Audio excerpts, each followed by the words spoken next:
Newport Richey, Florida. Okay, it is Tuesday afternoon. I think, well, Newport Richey here, we're about 20 miles north of Clearwater. About 20 miles north of Clearwater Beach. 25 miles northwest of Tampa. I've been studying these maps and hurricane events for decades. Now, with these storms, nobody knows exactly what's going to happen because the weather is unpredictable. but you can have a general idea of what's going on if you study and research maps, and you can kind of formulate a game plan. I think what's going to happen, and I've been saying this for 4 days, from what I see, Now again, you never know. I think the eye of this storm is going to be from Bradenton to Sarasota and possibly extending to Fort Myers, from Bradenton to Fort Myers. But if I had to narrow it down, I'm going to say Bradenton, Sarasota, maybe 5 miles south of that. That's where I think that the eye is going.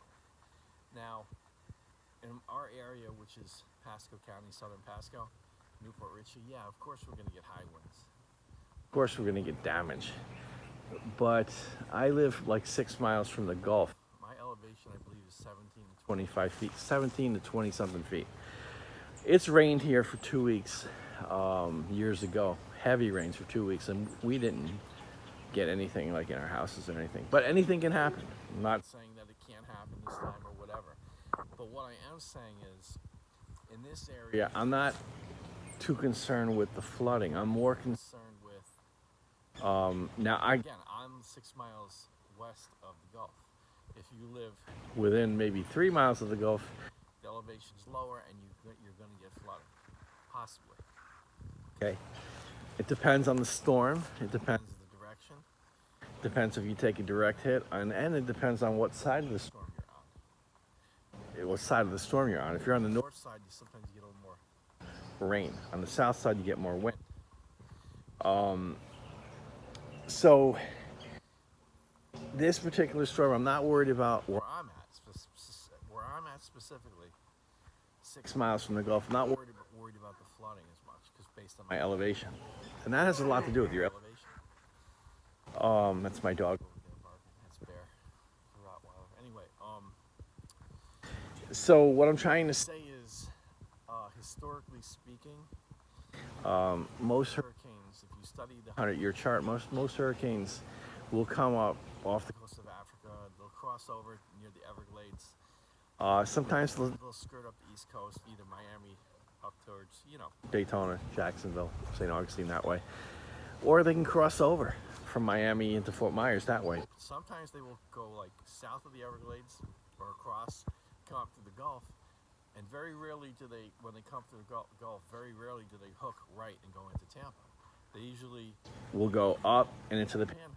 So the safest area in the state of Florida for hurricanes is the Route 52 to 54 corridor, west of 19, all the way to like Wesley Chapel. That is the safest corridor historically. Okay, so if you're going to play percentages and want to roll the dice, from my years of research, that's the safest area, and that's why I brought a house here. But anything can change on any storm. Anything can happen. Nobody can predict this stuff. But I do feel that the storm is going to be, and again, I've been saying this for days. I think the eye's going to be from Bradenton to Sarasota to possibly a few miles south of that. That's where I think. But I'm going to update you guys on this stuff. But right now, it's calm before the storm. I think it's supposed to hit tomorrow night, 7 to midnight, somewhere around there. And I'll make a video. I'll make some more videos, and hopefully it will all be okay. That's my boss, 2013. Now, if you live in Clearwater or St. Pete or anywhere near the beaches, you got to leave. Because you're dealing with water. You're dealing with floodwaters. High wind is different. Okay, the high winds are dangerous, but you're not going to drown in high wind. But when you live near the water, the elevation where You're standing on the ground is extremely low. You're not on high elevation. near Tampa, General Davis Island. You know, again, anywhere near the coast, like Tampa Bay, you got to get out of there because you're not just dealing with the high winds. Winds, you're going to be dealing with surge and flooding. That's more dangerous. So, you know, when people evacuate, Evacuation doesn't necessarily mean 100 miles inland or 50 miles inland. Evacuation could be as little as 6 or 7 miles inland from the coast, or maybe 10.